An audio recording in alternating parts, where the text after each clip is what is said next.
Allah subhanahu wa ta'ala est le plus digne d'être adoré, le plus digne d'être évoqué. Il mérite que ses créatures l'aiment par-dessus tout. Il n'a pas d'égal dans ses qualités. Il est le plus doux, celui dont la miséricorde n'a pas de limite, celui qui aime sa créature, qui est affectueux envers ses serviteurs et qui reconnaît leurs bonnes actions.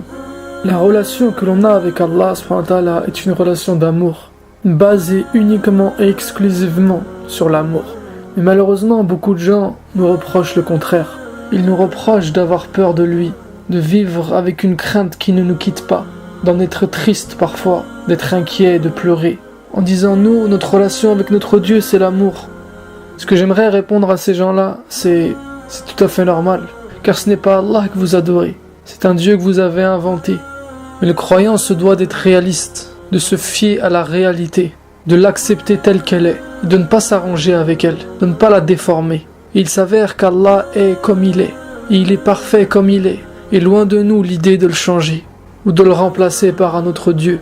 Votre relation avec votre Dieu est une relation basée sur les expériences, sur des sentiments, des émotions humaines. Notre relation avec Allah est basée sur l'existence et la réalité divine. L'amour d'Allah est infini. Il n'y a rien de plus grand que sa miséricorde. Il pardonne tous les péchés. Mais l'enfer existe. Il sera rempli. Et Allah est aussi dur en punition. Jugera ses créatures. Et son jugement sera on ne peut plus juste. Et nous nous connaissons. Nous nous connaissons si bien que nous avons peur qu'Allah tranche contre nous. Car nous reconnaissons notre faiblesse. Nous n'avons pas oublié nos péchés. Nous savons que souvent nos actions ne sont pas conformes avec notre conscience. Et nous savons que si vraiment Allah nous juge avec justice, nous serons perdus. Nos bonnes actions ne nous sauveront peut-être pas, car même le bien que l'on a accompli, nous l'avons mal fait. Nos prières étaient imparfaites. Nous évoquions Allah avec notre langue alors que notre cœur était absent. Nous avons fait le contraire de ce qu'on ordonnait. Nous avons succombé devant ce qu'on s'était interdit. Nous disions croire en lui tout en oubliant qu'il nous voyait vraiment. Alors nous avons fait des péchés tout en étant confiants, semblables à celui qui ne croit même pas en lui, et qui se moque du regard qu'Allah peut lui porter. Nous avons manqué de justice quand elle ne nous arrangeait pas. Nous nous sommes pris à ces créatures alors qu'elles étaient innocentes. Nous avons trop souvent agi ou parlé avec orgueil pour nous faire remarquer. Nous n'avons pas fait preuve de générosité alors que nous n'aurions rien perdu. En fait, on n'a pas peur d'Allah parce qu'il est méchant.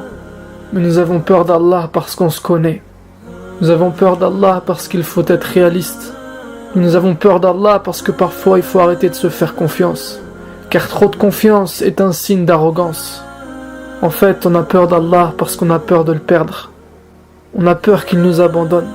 On a peur qu'il n'accepte pas nos bonnes actions. Car si c'est le cas, il aurait raison. On a peur qu'il nous punisse pour nos péchés. Car si c'est le cas, il aurait raison. Nous avons peur de lui car c'est son droit. Nous avons peur de lui autant qu'on a besoin de lui. Et nous avons peur de lui parce qu'il n'a pas besoin de nous. Nous avons peur de lui autant qu'on l'aime.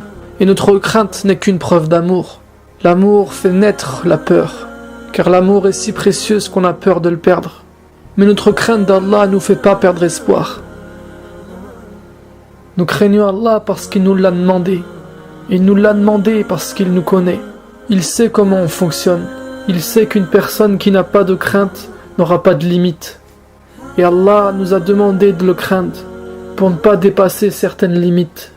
La crainte qu'Allah a mis dans notre cœur est une miséricorde de sa part. Elle nous empêche de nous égarer. Plus elle est forte, plus elle nous maintiendra dans le droit chemin. Mais si elle disparaît, on vivra comme bon nous semble. Alors que ce qui nous semble bon ne l'est pas toujours. Alors, en vivant comme bon nous semble, on se fera du mal en pensant nous faire du bien. Non, la plus belle chose qui peut gagner un cœur, c'est la crainte d'Allah. La crainte d'Allah est rassurante. La crainte d'Allah nous protège. La crainte d'Allah nous préserve. La crainte d'Allah est notre secours dans ce monde et notre réussite dans l'au-delà. Allah subhanahu wa ta'ala a promis à celui qui le craint de le ressusciter à l'ombre de son trône le jour du jugement, pendant que le reste de ses créatures seront dans la panique, dans la difficulté et auront une peur terrible. Allah rassurera ceux qui le craignaient. Il n'y a pas de plus noble dans ce monde qu'un homme ou une femme qui pleure par crainte d'Allah. Ça fait partie des choses qu'Allah aime le plus voir chez ses serviteurs, les voir pleurer. Pas pour les voir tristes, mais pour les voir grands. Car celui qui pleure pour lui se renforce, s'élève et s'améliore. Et Allah SWT n'oublie pas ses larmes. Il les garde pour le jour des comptes. Il les utilisera pour éteindre les flammes du feu de l'enfer. Une goutte qui va ruisseler sur ta joue peut éteindre l'enfer. Une larme peut éteindre l'enfer.